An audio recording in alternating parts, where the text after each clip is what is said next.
내일부터 중부지방 중심으로 또 장마급 폭우가 내린다는 예보가 나왔고, 이번 비는 어느 정도 내리는 거며 장마라고 불러도 되는 건가요? 일단 저 장마라는 개념이 이제 우리나라 같은 경우는 북태평양 고기압이 이제 밀고 올라올 때 북쪽에 있는 오호츠크의 고기압이라든가 그 대륙성 고기압, 찬 고기압 사이에 이제 그 어떤 그 불연속선이 만들어지는 것이 오랫동안 정체가 되면서 네. 한반도 주에서 한 달 정도 오르내리면서 비를 갖다 내리는 이런 형태를 이제 장마라고 부릅니다. 실제로는 장마는 올해 이제 6월 23일 날 중부지방 같은 경우 시작해서 7월 24일 날 종료가 됐었죠. 예. 네.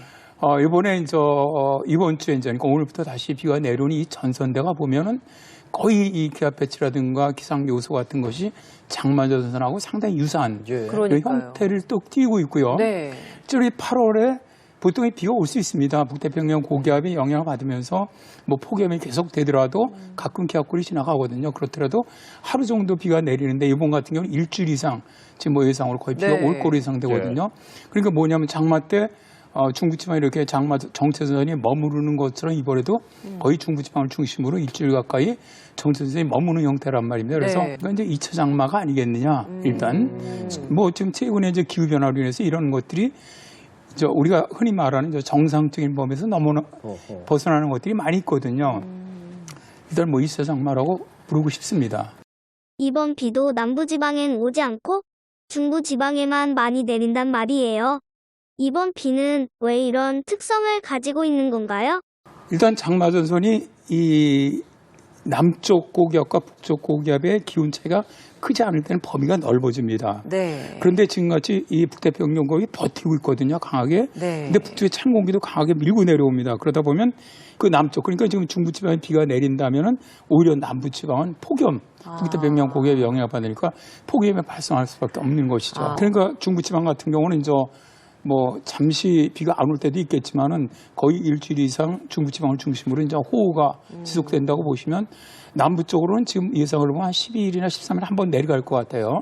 남부 쪽으로 그 전과 그 후에는 주로 이 남부 쪽은 계속해서 폭염 현상이 지속될 것으로 보는 것이죠. 이번엔 비가 어느 정도 예상이 되나요? 일단 뭐 오늘 내일 사이에 이제 대개 주는 수도권입니다. 어허, 예. 수도권 쪽으로 해서 강원 영서 지역까지 해서 이쪽으로 100에서 200mm, 많은 곳은 300mm 이상. 그다음에 충북, 충남 북부 지역, 이쪽 경북 북부 지역으로는 최대 많은 곳은 150mm 이상 보고 있는데 이제 문제는 오늘과 내일만 오는 것이 아니거든요. 이번 주는 오늘, 내일, 모레, 글패 11일, 12일까지 중부지방 쪽으로 주로 비를 내리고 13일에 약간 남부지방으로 내려갔다가 현재 보면 14일, 15일은 소강 상태 보이고 소낙비 위주로 오다가 다시 15일 오후서부터 다시 장마선이 내려오는 걸로 보고 있거든요.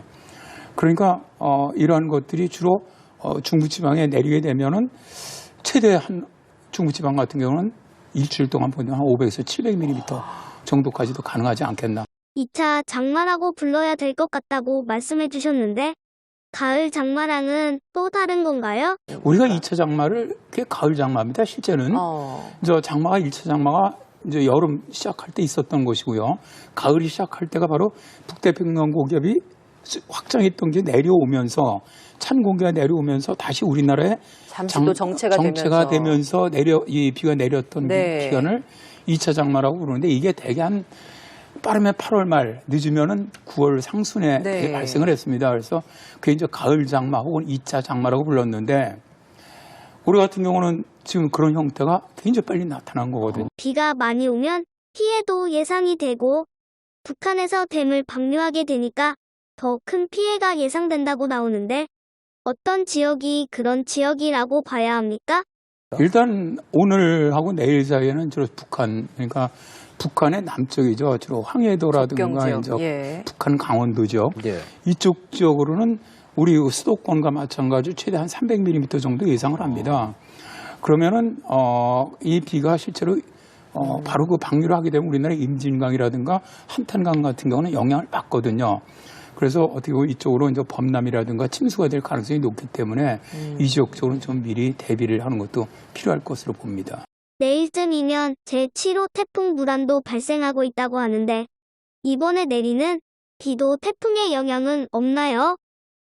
지금 현재 내리는 이 전선대는 지금 7호 태풍은 내일 만들어질 걸로 보고 있는데요. 예. 뭐 이건 거의 영향이 없다고 일단 보고요. 이 7호 태풍 같은 경우 저쪽 대만 쪽으로 해서 계속 서진해 가고 있거든요. 그래서 그쪽에서 영향을 줄 때는 육지에 상륙해서 깨진 그 수증기가 전선들을 타고 우리나라로 들어올 때입니다. 약해지고 또 그쪽에서 우리나라로 들어오면 2, 3일 이상이 걸립니다. 네. 그러니까 11일 상륙을 한다면 우리나라에 많이 영향을 주나 13일 이후 정도 영향을 줄 가능성이 있겠죠. 앞으로도 올해 더 태풍이 생겨날 가능성도 좀 있나요?